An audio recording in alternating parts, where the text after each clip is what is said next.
Hey, what's up, guys? So, I have for you today a box of Star Wars Unlimited that has already been opened. Very interesting, I know. I don't normally do any sort of unboxing content on the channel. At least not yet. I had been planning on doing some in the future, but this is just a box that I had opened for my own enjoyment off camera until I noticed there were two kind of interesting things about it that I really wanted to get people's thoughts on because it's not anything that I've seen before. So we're going to take a look at some of these cards. These are the cards that I opened in this box. They are, for the most part, in the order that I opened them in, at least in terms of the order of the cards within the pack. The packs themselves might have gotten slightly messed up since I have been messing with them a bit, trying to find patterns, but for the most part, this is the order that they came in the box. And so what we're going to see as we start to look at these cards is a pretty standard pack. We're going to see a leader, we're going to see a location, we're going to see some commons. Now, the first thing that's weird about this is that some of these commons are upside down, and this is something that lasts for the entirety of the box. These slots of the commons, not all of the commons, but the first, let's see, 1, 2, 3, 4, 5, 6 or so slots are upside down for the entirety of the box. Then it goes right side up. It stays pretty uninteresting. We've got our uncommons, and then our rare is going to be a Galactic Ambition, which is nice, I guess. I don't really see a world where this card is playable unless they routinely start printing 20 mana cards, but I kind of like the art, and it's a cool design in theory. Then we've got Smoke and Cinders. And then in our next pack, we're going to have this same upside down commons. We're going to go right side up. And we're going to get another Galactic Ambition. This is pretty weird. Now, this does happen sometimes, so let's just move on. We're going to get a nice looking Leia. Really like the hyperspace. We're going to get some more upside down cards, but it's actually pretty important that I mention that this is not an issue of the backs being misaligned. It's not an issue of there being any sort of, actual print error. They're just placed in the pack upside down. It's kind of strange. It hasn't happened to me in my other boxes. I don't know how common it is, but ultimately it doesn't really matter. But what we are also going to see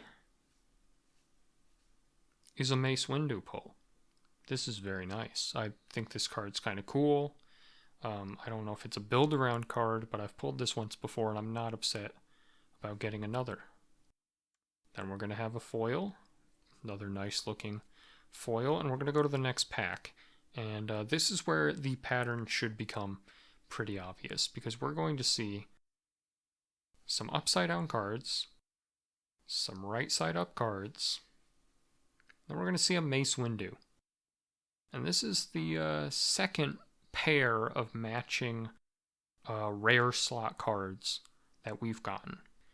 And this is not going to stop anytime soon. This is, I think, about 20 of the 24 packs. I'm not going to show them all to you. That'd be kind of monotonous. And there weren't a lot of interesting pulls, but they did all match up for most of the box. So we're going to get a Mace Windu. Then we're going to go to these next couple packs, and we're going to continue to see a similar issue. And I haven't really seen anything like this before. Now, admittedly, I don't open a ton of Star Wars Unlimited. I don't really have the budget for it. But I have opened some, and I haven't really seen anything quite like this. So we're going to have a Jedi lightsaber, which means that next we should have another Jedi lightsaber. And just to spoil it, there is another Jedi lightsaber in this next pack. So we're going to go Galactic Ambition in the hyper space slot, which seems entirely unaffected by this issue, as well as the foils being unaffected. But we do have a Jedi lightsaber in the base slot rare. And so I wanted to get your guys' thoughts on this, because this is not the first distribution issue or randomization issue that I have heard about in Star Wars Unlimited. I've heard reports of the legendaries being placed into boxes in specific trackable orders. Here's Agent Callus. I've heard some issues with. I did hear about some people that apparently opened an absurd amount of showcases in one box. Don't know if that's true, but I'm starting to hear. Here's the foil. I'm starting to hear more and more about these distribution issues within the packs. And this is a pretty big splotch. I mean, it's not game ruining by any means, but this is a pretty big splotch in an otherwise quite successful game launch. I mean, we're going to have Emperor Palpatine here, and we're going to have another Emperor Palpatine here. And this isn't the worst issue. I mean, all of these cards are, they're not flawed. They're totally playable. I mean, I'm going to play a ton of this game. A Star Wars Unlimited card is a Star Wars Unlimited card. I'm not going to whine too much about getting duplicates, but this is just, it's a weird issue, and it did make the box.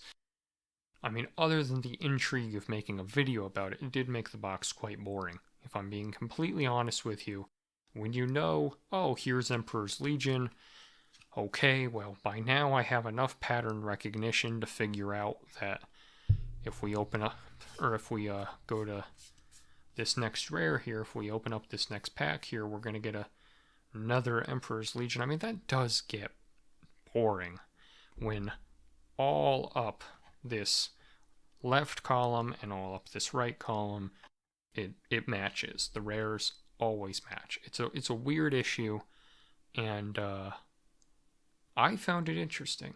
Hopefully you also found it interesting. And the only other thing I really have to say is that next time I show a box of Star Wars Unlimited cards on the channel, it will not be pre-opened.